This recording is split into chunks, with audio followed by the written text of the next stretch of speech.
현재로서는 김주애의 지위가 확고하다고 볼 수 있습니다. 자신의 후계자로서 뿐만 아니라 차기 리더십도 미래 세대를 상징하는 인물로서 중시하고 있다. 과거 같으면 김주애가 처음 나왔을 때는 사랑하는 자제분, 사랑하는 딸, 그런데 그 뒤로 존귀한 따님 이렇게 나오거든요. 벌써 북한 노동당 간부들, 엘리트들이나 주민들한테 어떤 거를 강요하는 거죠. 존귀하신 분으로 모셔야 한다는 점.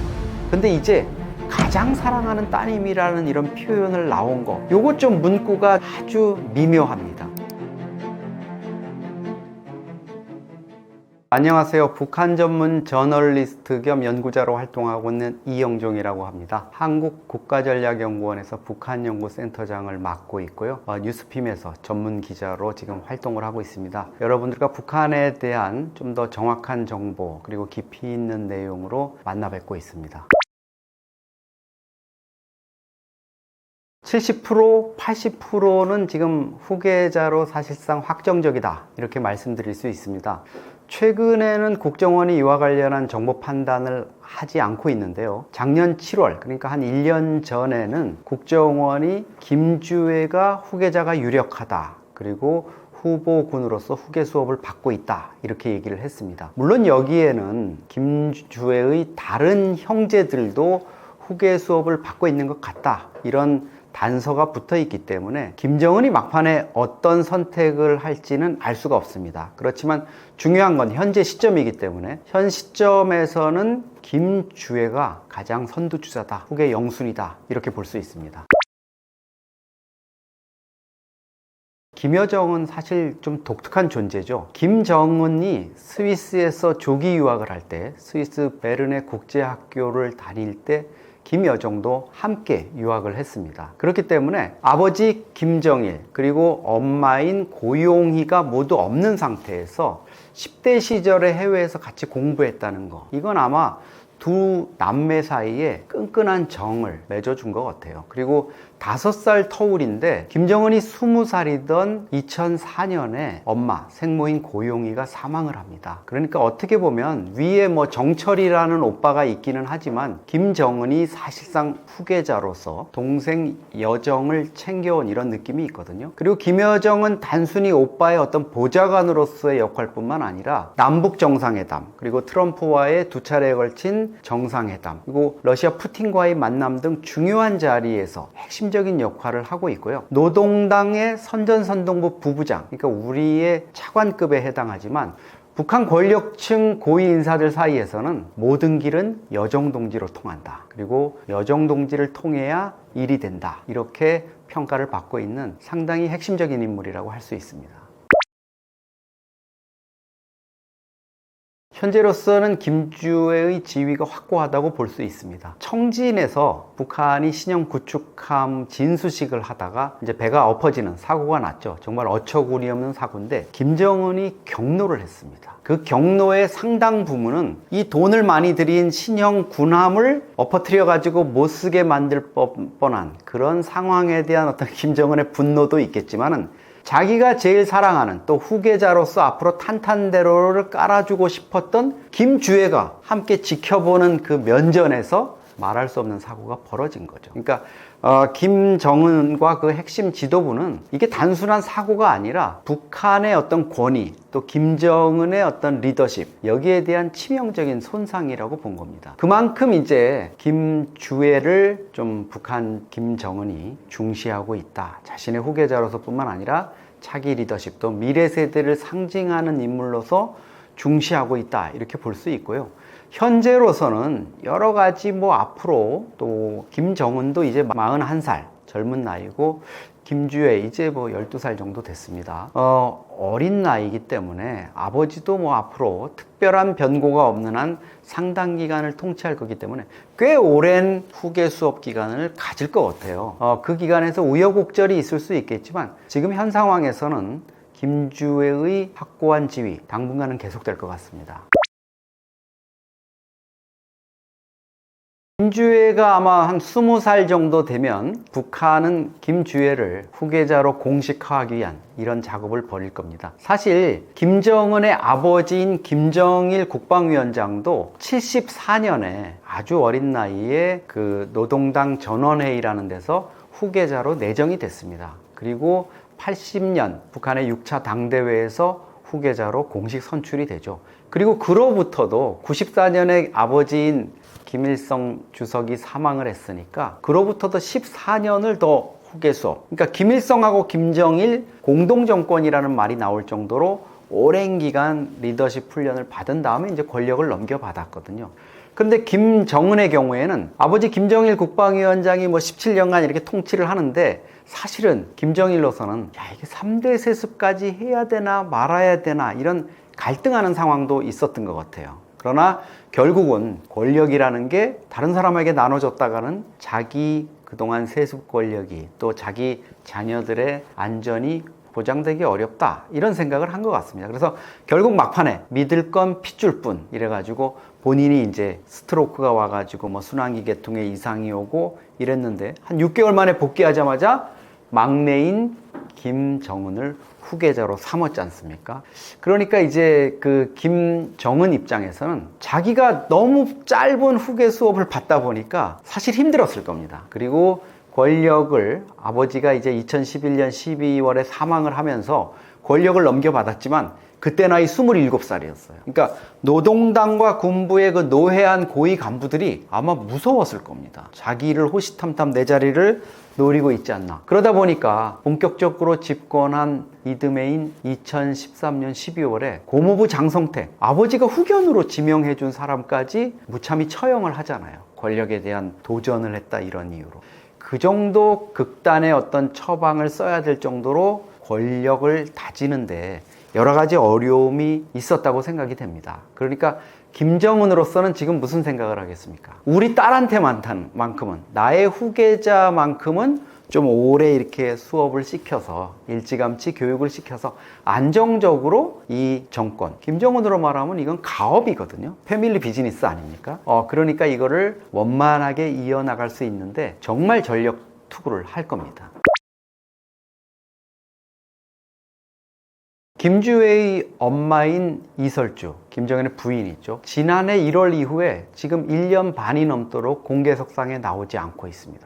김정은은 사실 아버지, 할아버지와 되게 다른 행보를 보여요. 그 중에 가장 독특한 게 일찌감치 집권한 직후부터 자기 부인을 당당하게 퍼스트 레이디로 내세웠다는 겁니다. 북한 간영 매체에서 뭐 부인 이설주 동지 이렇게 공식적으로 언급도 하고 공개 행사에 퍼스트 레이디로, 그리고 시진핑 국가주석을 만나러 중국에 갔을 때도 부부 동반으로 만났지 않습니까?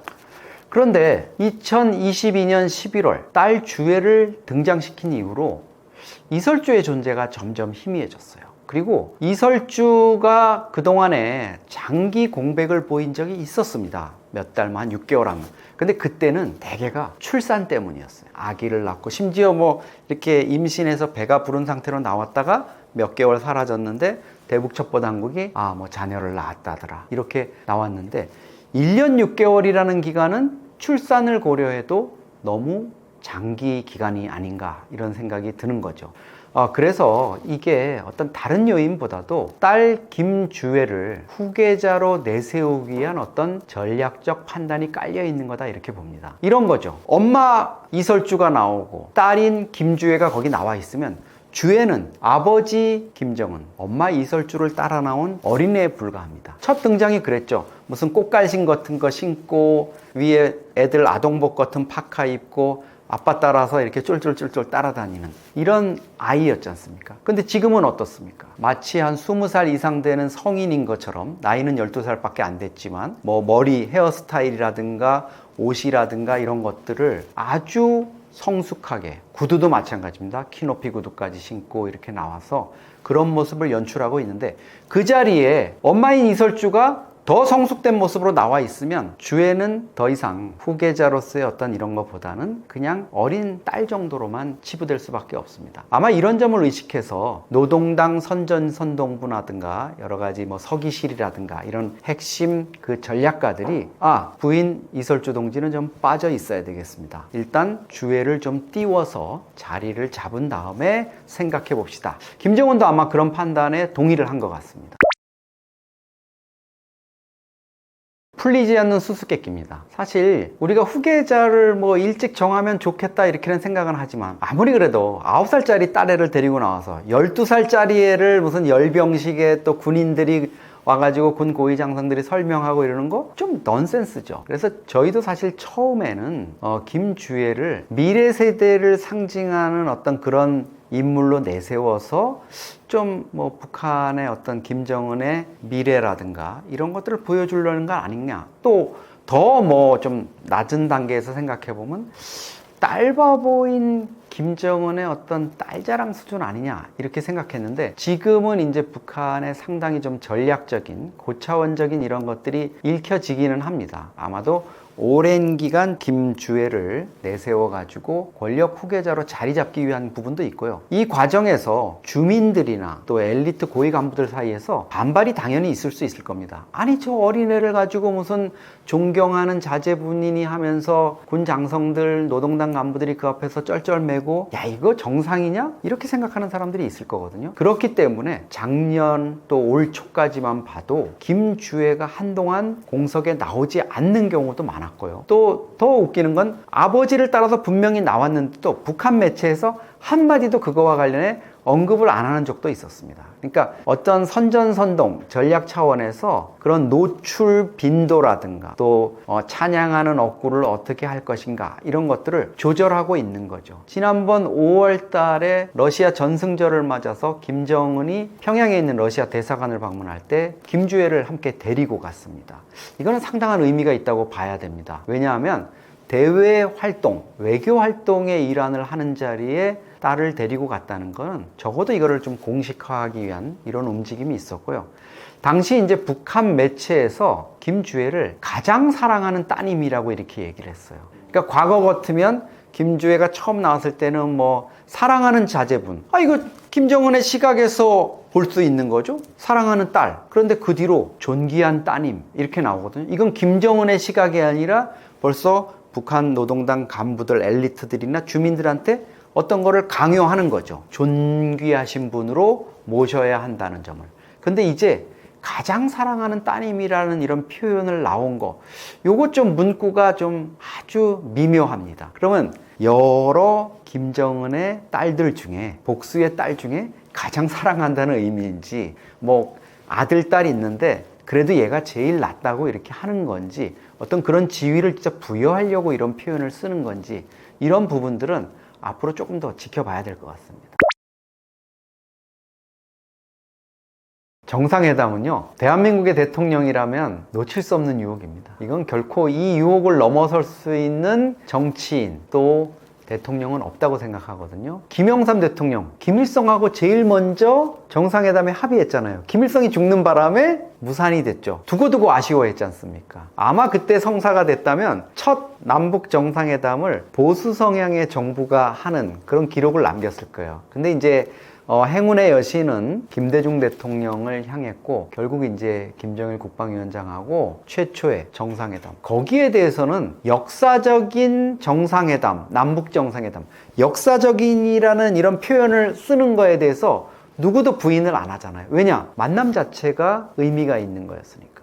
이재명 대통령은 사실 만남 자체가 아니라 이제는 알맹이 있는 어떤 성과를 만들어내야 되는 부담은 있습니다. 그렇지만 그동안 헝클어졌던 남북관계라든가 이런 걸 일거에 복원시킬 수 있는, 그래서 탑다운 방식으로 남북관계를 풀어갈 수 있는 어떤 그런 절체절명의 이런 상황에 놓여 있다, 이렇게 볼 수 있습니다.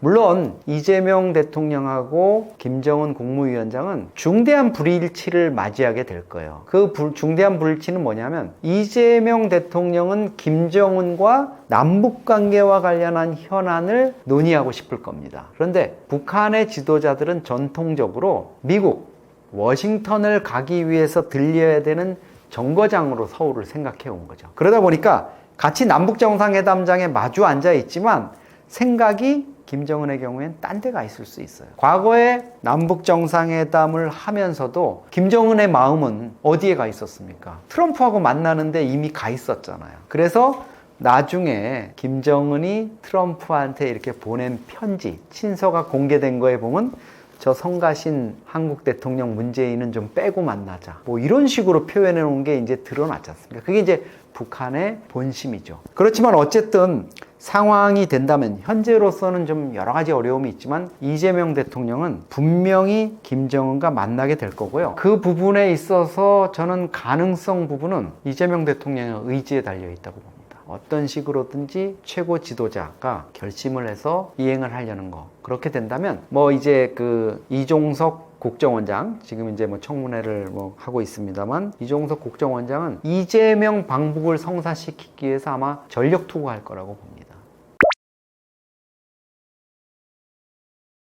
북한 비핵화 부분이 지금 뭐 사문화됐다. 북한은 이미 핵을 가지고 있고 트럼프도 북한을 뭐 뉴클리어 스테이트 이렇게 부르고 있는 상황인데, 비핵화라는 게 더 이상 유효하나 이렇게 이제 지적을 하실 수가 있지만, 대한민국 대통령으로서는 김정은을 만나는 자리에서 비핵화 문제를, 북한 핵 문제를 제일 먼저 꺼내지 않을 수가 없을 겁니다. 만약에 김정은을 만났는데도 핵 얘기 하나 못하고 돌아왔다 이러면 아마 엄청난 비난, 안 하느니만 못했다는 비난까지도 받게 될 겁니다. 그 부분을 어떤 식으로든지 이제 언급을 할 수밖에 없을 거고요. 그 다음에는 남북 관계에서 가장 첫 단추를, 어려운 관계에서 물꼬를 틀 때 하는 게 있습니다. 남북 이산가족 상봉, 그리고 거기에 호응해서 우리가 북한의 식량이나 이런 인도적인 지원을 하는 거죠. 그 외에는 이제 금강산 관광을 재개하는 부분이라든가 개성공단 가동을 재개하는 것, 이런 전통적인 아이템들, 민주당 정부가 역대 대통령들이 북한 지도자와 만나서 해왔고 성과를 이뤘던 이런 사업들이 있을 겁니다.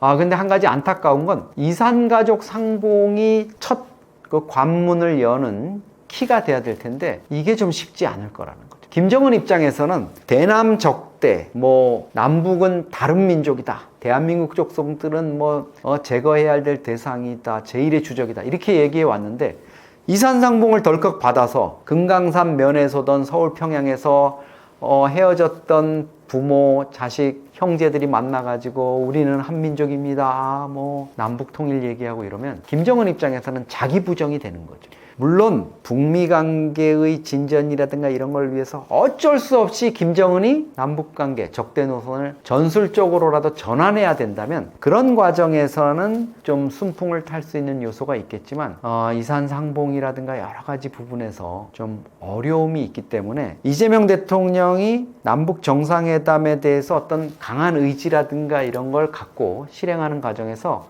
넘어야 할 산이, 또 건너야 할 강이 않을 거라고 봅니다.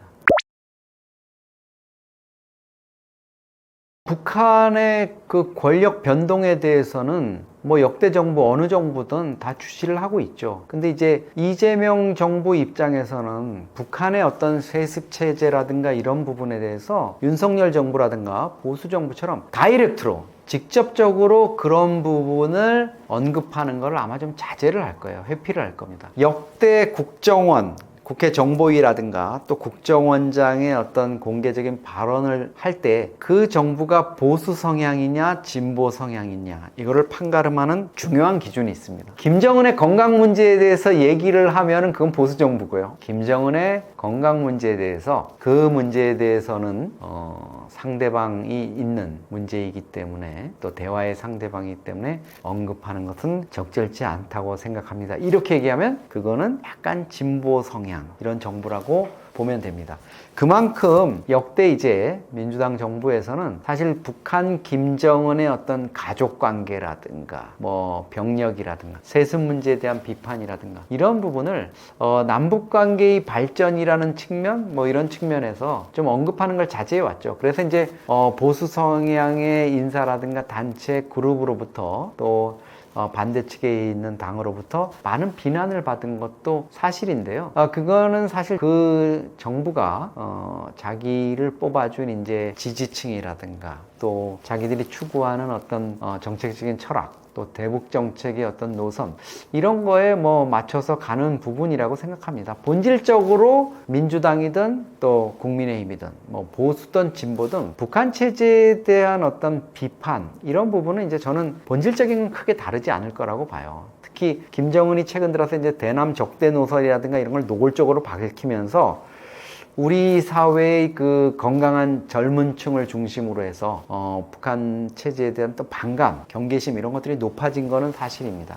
그런 부분들을 이재명 정부라든가 민주당 측에서도 많이 좀 반영을 하고 고려를 해서 대북 정책, 특히 이제 김정은과의 정상회담, 이런 것들을 추진해 나갈 것이라고 생각을 합니다.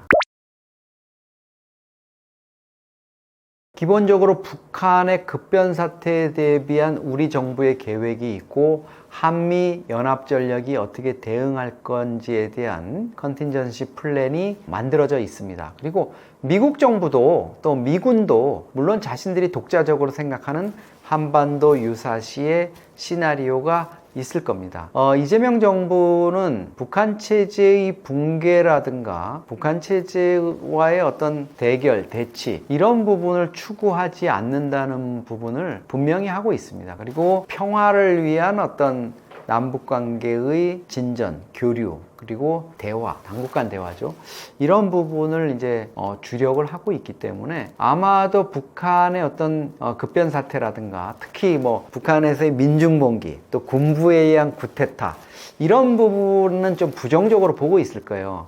핵심 브레인이라고 할 수 있는 이종석 국정원장 후보자, 이런 경우에도 북한에 대한 인식이 이제 상당히 좀 전향적인 이런 쪽으로 보려고 하는 측면이 있기 때문에 이재명 정부에서는 아마 북한과 그런 문제를 가지고 갈등을 겪는 그런 부분은 없을 겁니다. 그렇지만 충무계획이라든가 북한의 급변 사태에 대비한 그런 계획들은 가지고 있고, 그런 부분들에 대한 거는 뭐 연례적인 우리가 훈련이라든가 이런 것들을 통해서 계속 수정 보완되고 있습니다. 예를 들면 뭐 주한미군 한반도에서 유사시 어떤 상황이 벌어졌을 때 주한미군 가족들을 어떻게 대피시키느냐, 또 북한에 대해서 어떻게 우리가 응징보복을 하느냐, 이런 부분들, 킬체인이라든가 이런 부분들, 뭐 그런 것들은 가지고 있을 거고요. 다만 이제 북한 체제, 특히 김정은과 그 수뇌부들을 자극하지 않기 위해서 참수작전이라든가 이런 부분들의 훈련, 이런 것들은 가급적 자제할 거고, 부득이하게 미국 측과 그런 부분을 한다 그래도 상당히 이제 좀 조심스럽게 비공개에 하려고 아마 애를 쓸 것 같습니다.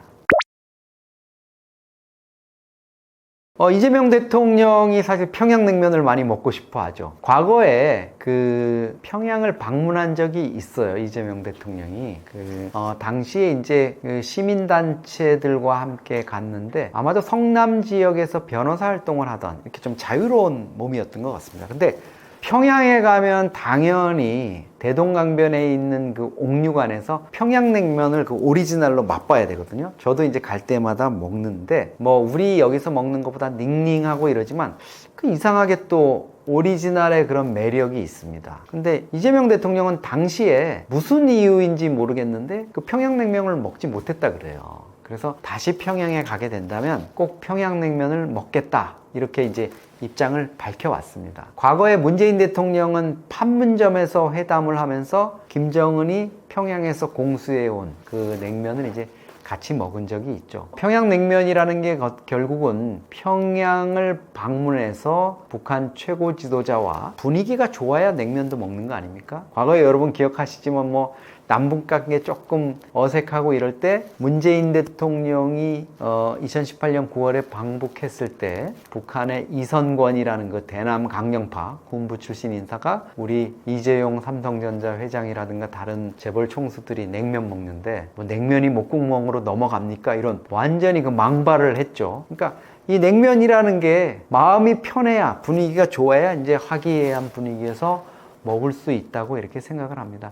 이재명 대통령이 이제 그런 부분에 대한 여러 가지 구도를 가지고 정상회담 꼭 한번 하고 싶다 이렇게 생각을 할 거라고 저는 생각을 합니다. 그 실현 가능성 관련해서도 이제 많은 분들이 궁금해합니다. 과연 지금 같은 상황에서 남북 정상회담이 이루어질 수 있을까? 근데 여러분, 정상회담은요, 저도 남북 정상회담도 여러 번 취재해보고 뭐 외교부에서 이런 정상회담 관련한 취재를 해봤지만 결국은 뭐죠? 정상의 의지입니다. 최고 지도자가 하겠다고 하면 결국은 만나죠. 그러니까 트럼프도 G7 회담에서 G7 정상회의에서 누구를 만나겠다 이러면 아무리 바빠도 시간을 내서 사실 만나긴 하죠. 뭐 아주 불가피한 상황이 아니라면.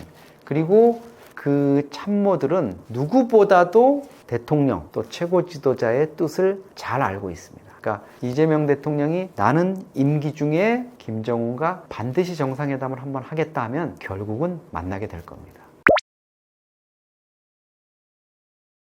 저는 그 가능성이 충분히 있다고 봅니다. 이재명 대통령이 이제 출범 이후에 그 취임 이후 행보를 보면은 상당히 이제 좀 오픈된 입장을 이렇게 보이고 있지 않습니까? 물론 전 국민을 대상으로 한 지원금 제공이라든가 이런 것들은 본인이 원래 취해왔던 또 야당으로부터는 이제 다소 포퓰리즘 아니냐 이런 비난을 받았던 부분이지만 그런 부분에 대해서는 이제 선거 공약을 이행한다는 차원에서 분명하게 이행을 하고 있는 것 같아요. 그러면서도 다른 부분에 있어서 조금 상당히 전향적이고 열린 정책을 취하려고 애쓰는 부분도 보입니다. 그렇기 때문에 정상회담에 대한 상당한 매력을 느끼고 본인이 김정은과 만나고 싶은 생각이 이제 굴뚝 같고 그거를 반드시 좀 해보고 싶은 열망이 있다 그래도 아마 국내 정세라든가 국민의 여론 이런 부분들을 상당 부분 살필 것 같아요. 그래서 그런 점을 좀 기반을 조성해서 지지 여론이라든가 남북관계에 대한 어떤 전향적인 국면을 먼저 만들어 놓은 상태에서 북한 김정은과 만나지 않을까. 그러기 위해서는 먼저 사전에 대북 특사를 보낸다든가 이런 것들을 통해 가지고 정지 작업을 하게 되는 거죠. 그것이 비밀리에 특사가 가든 공개적으로 가든 그런 부분이 있을 거고 당연히 남북 정상회담을 하게 되면 미국과의 공조도 필수적입니다. 그거 없이 쉽지 않을 수 있거든요. 그리고 이제 설사 김정은을 만난다 그래도 북한 핵 문제라든가 이런 부분을 어떤 식으로든지 거론을 하지 않을 수가 없는 게 그런 부분을 하지 않고서는 중도 보수 성향. 그렇지 않아도 이제 이재명 대통령이 과연 북한 문제라든가 이런 것들을 어떻게 어떤 방향으로 접근하려고 하냐 이렇게 눈에 불을 켜고 보는 사람들이 있기 때문에 그런 그 반발 여론이라든가 이런 것들이 이제 더 커지지 않는 가급적이면 본인이 좀 수용 가능한 범위 내에서 대북 접근을 시도해 가지 않을까 이렇게 생각을 합니다. 이재명 대통령으로서는 방북을 너무나도 하고 싶을 텐데 사실 아킬레스건도 있습니다. 경기도지사 시절에 방북을 위해 가지고 어떤 북한에 돈을 보냈다 이런 의혹이 있습니다. 물론 그게 지금까지는 이제 밝혀진 바로는 당시에 이제 평화부지사를 하던 이화영 씨가 북한에 돈을 보냈고 그것 때문에 징역 7년이 넘는 그런 중형을 선고받은 부분이 있거든요. 이런 부분 어쨌든 본인이 이렇게 데리고 있던 그 부하가 또 본인의 어떤 방북 문제와 관련해서 그런 논란이 되는 행동을 했기 때문에 지난 대선의 유세 과정이라든가 이런 과정에서도 사실 이 부분을 또 방북 문제, 김정은과의 정상회담 문제 이런 부분에 대한 비전을 언급을 못했어요. 이거는 이재명 당시 후보뿐만 아니라 국민의힘이라든가 다른 후보들도 남북 문제라든가 이런 부분에 대한 언급을 가급적 피했던 것 같아요. 남북 관계가 최악이고 또 어떻게 돌파구를 열어나가야 될 비전이라든가 전략을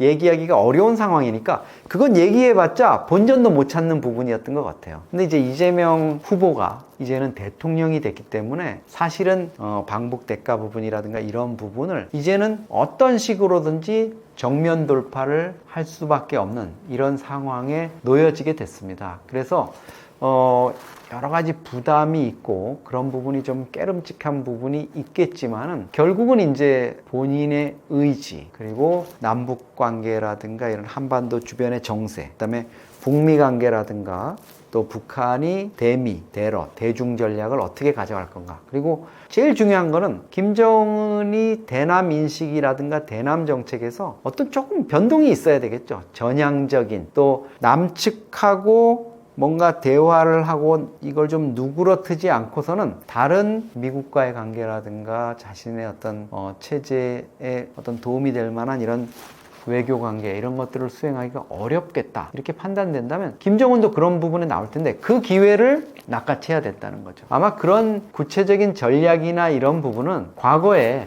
남북 정상회담에 관여했고 그거를 실제로 이제 기획했고 이랬던 참모들이 이종석 씨를 포함해서 두루 포진해 있기 때문에 그런 기술적인 문제들은 아마 큰 어려움이 없을 텐데 다만 이제 김정은의 어떤 변화 가능성, 한반도 주변 정세, 또 특히 트럼프와 김정은의 어떤 만남에서 트럼프가 어떤 입장을 취할까 이런 부분이 변수가 될 것 같아요. 트럼프가 야 한국 좀 거쳐와 아니면 한국의 대통령하고 같이 앉아서 좀 얘기해 뭐 이런 상황이 된다면 김정은이 속으로 내키지는 않더라도 과거에 우리 판문점 회동 때 트럼프, 김정은 그리고 문재인 대통령이 있었죠. 그런 식으로 남북 정상 간의 만남이 성사가 될 수 있을 것이라고 생각을 합니다. 남북관계와 국제정세가 정말 혼돈을 거듭하고 있습니다. 가뜩이나 이제 더운 여름인데요. 후텁지근한 국제정세까지도 정말 우리 마음을 불편하게 하는 것 같습니다. 특히 이제 새 정부가 출범하고 남북관계 돌파구가 열릴 수 있을 것인가 하는 궁금증이 많으실 거고 그 부분들이 뭐 주식이라든가 우리 여러 가지 경제에도 한반도 리스크라는 이름으로 좀 작용을 할 것 같습니다. 가짜뉴스가 그런 부분에 개입을 해가지고 많이 우리가 이제 판단하는데 혼돈을 주는데요. 정확한 지식 그리고 깊이 있는 지식을 전달하는 채널 떠먹여주는 TV를 통해 가지고 여러분과 계속 만나면서 소통하도록 하겠습니다. 감사합니다.